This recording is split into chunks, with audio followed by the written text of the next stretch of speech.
I saw Talk to Me, directed by Danny and Michael Filippo, and oh my god, what a breath of fresh air. Holy shit. It seems today like so many mainstream horror movies lack this sense of punch. If you think about it, studio horror films are in a roundabout way sort of usually incentivized not to scare you that hard. They need your ticket money. They don't actually want to risk offending the constitution of the average moviegoer too hard. So there's always some missing flavor. Along comes this movie that looks like it cost around as much as like Smile, felt more expensive than the last Insidious actually, and it's perfectly comfortable showing you some truly awful scenarios. Just Google the budget, it was $4.5 million. You could have thrown up a number in the mid-20s and I'd have believed you. I didn't know a good horror movie could be this expensive, honestly. The other two best horror movies this year cost combined a $120 cashier's check from 7-Eleven. Where to begin with this juiced up freak show? The writing, done by Danny and his co-writer Bill Hinsman, I really enjoyed.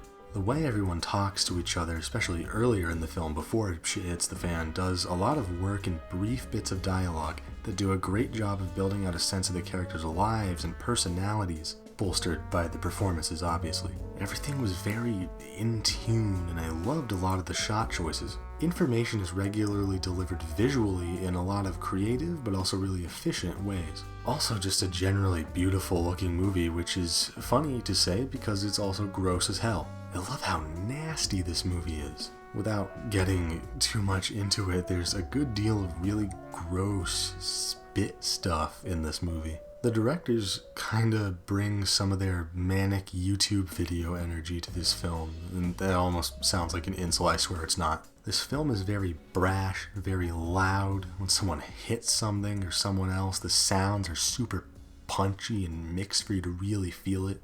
Nothing feels weightless or unearned. It all has this chunky impact. And of course the painful stuff looks real painful. There's a lot to appreciate in the softer, quieter scenes too. A good deal of this film is about human connection and longing, which I guess is apparently my favorite thing to explore in horror media. There's this weirdly beautiful and sad moment where two characters are lying down across from each other and one of them slowly sorta wades closer to the other one. And the context for this scene is pretty loaded, so there's like a lot you can read into with each advancing frame, and it's just, oh my god. Look, I know when someone on the internet says something like, X filmmaker has the juice, that's kind of a sentence belted out to describe some ineffable vibe you've given up on trying to capture with words.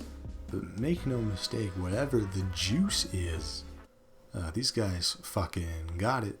There's a lot in this story about mental illness passed down from parents, of addiction and traumatic grief, and the very unfortunate intersection of all of these things, the cause-effect loop and how they play into each other, all portrayed in a pretty empathetic way, but also in a sick and twisted evil way. God, what else?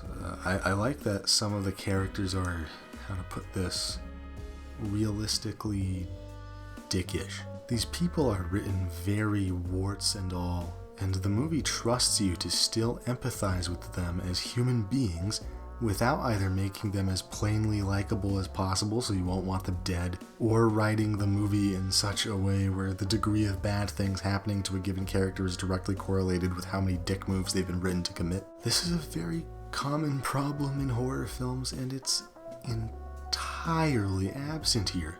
Danny, I love you. Also, I love a striking ending. And baby, this one struck me down, very striking.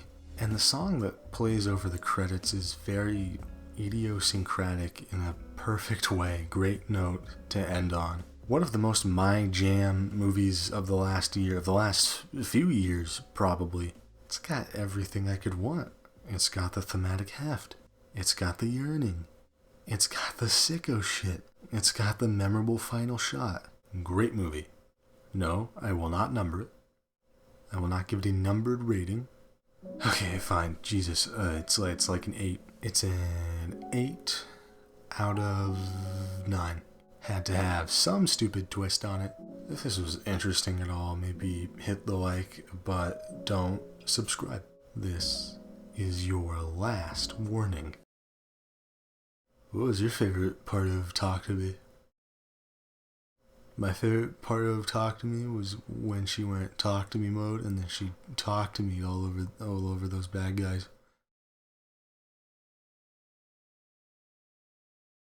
That's all I got for this one.